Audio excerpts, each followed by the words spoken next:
was 7 years old, I used to love watching The Lion King. When I turned 9, I grew up watching the new Lion King show called Timon and Pumbaa, and honestly, it was really funny. And that was when I ended up getting into the Laughing Hyenas episode on that show. Now, I remember the hyenas' names from when I watched The Lion King. There was one female hyena and two male hyenas, and here was their name. Shenzi, who was the one female hyena with a rather sassy attitude, Banzai, who was the all-talk male hyena, and finally Ed, who was a very goofy one. I actually loved the hyena trio, but until I turned 14, when the show got canceled, and I literally ended up feeling like crap that it was no longer on air. 2 weeks ago, I found a rather strange episode of Timon and Pumbaa, The Laughing Hyenas, that aired on Disney Channel.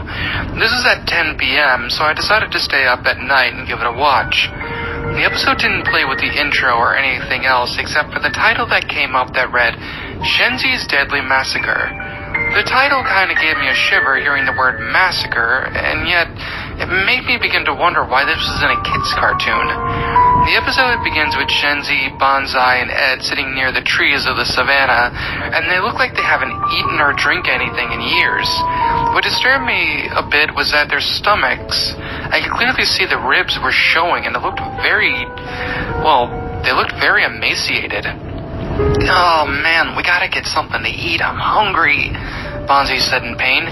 Yeah, but we're also thirsty here, you know, Shenzi replied, also in a bit of pain. Ed never speaks in any episodes, and he doesn't even speak in any of the movies.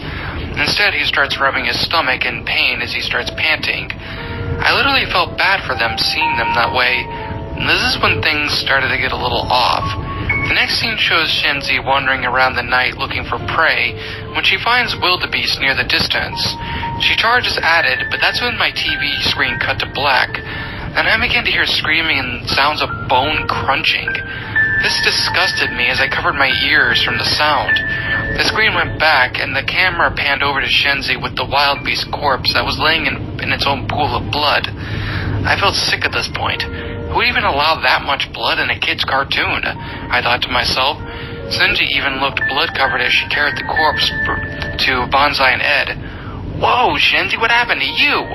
Benzi asked in shock. I found you guys prey, Shenzi answered with a crazy grin on her face as she dropped the dead body in front of Banzai and Ed. Now eat up, she said. Banzai and Ed looked like they were completely disgusted out, seeing the blood that Shenzi was covered in, and the mangled corpse of the wildebeest that she hunted. No thanks, Banzai said with a bit of disgust. Do you want to starve to death? Shenzi asked with an angry look on her face. Banzai would reply, but he remained silent with his ears down looking at the dead body. I asked you a question, Shenzi yelled at Banzai. Banzai hesitated and took a step back. Ed immediately hid behind Banzai, shaking uncontrollably. This only made Shenzi angrier. Shenzi then started puffing through her nostrils as she began to increase her rage. I said, eat it now, she yelled even harder than ever. No.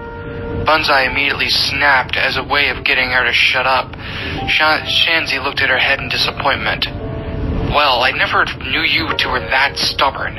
Fine, I'll go hunting for prey just for myself. Shenzi said that as she walked away from her trio. The next scene is where things get even weirder. Shenzi went out looking for more prey on another night and spotted Timon, who was about 10 miles away and was sleeping. She walked over to the sleeping meerkat and immediately launches at him, again with another black screen and the sound effect of bones cracking playing. The screen then went to black, and that's when I nearly cried at what I saw. Timon was lying dead on the ground. His eyes were gouged out and his stomach was cut open. I felt sick to my stomach and my eyes began to tear up. What the hell was I even watching? I questioned myself. Shenzi's next prey was Pumbaa. She quickly ran to the wild boar and began to tackle him to the ground.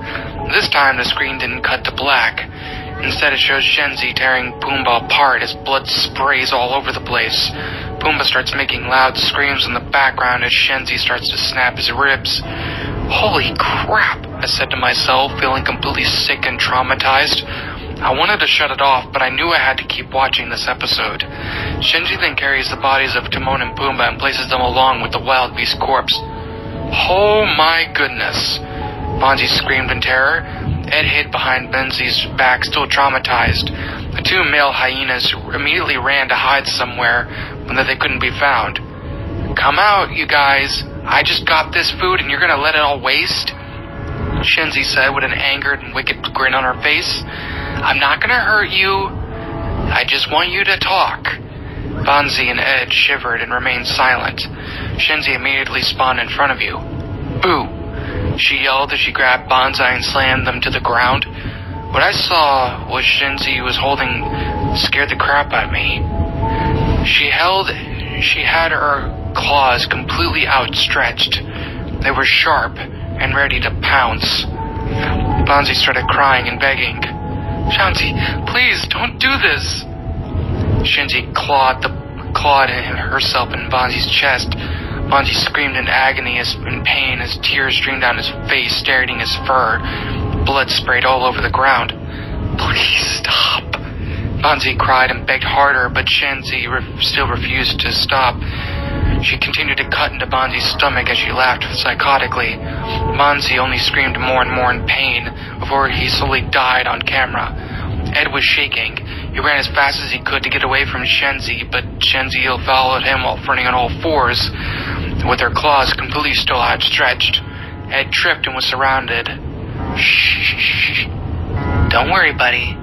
This only hurt a little bit. She jammed her claws deep into Ed's chest and the screen cut to black one final time, followed by a loud scream from Ed. The episode ended that way on the screen, just remaining black for a good while. I was completely freaked out at what I had just watched. I had some feeling that some psychopath made this episode on Disney Channel or something, but I really don't even know. I ended up having nightmares about that episode, and I woke up crying and sweating. That morning I refused to watch TV that day because of that episode. I doubt that you'll really find this episode around, but if you do, unless you're some kind of sick psychopath, then I recommend you just kind of stay away from this episode. It's not exactly worth it, at least in my opinion.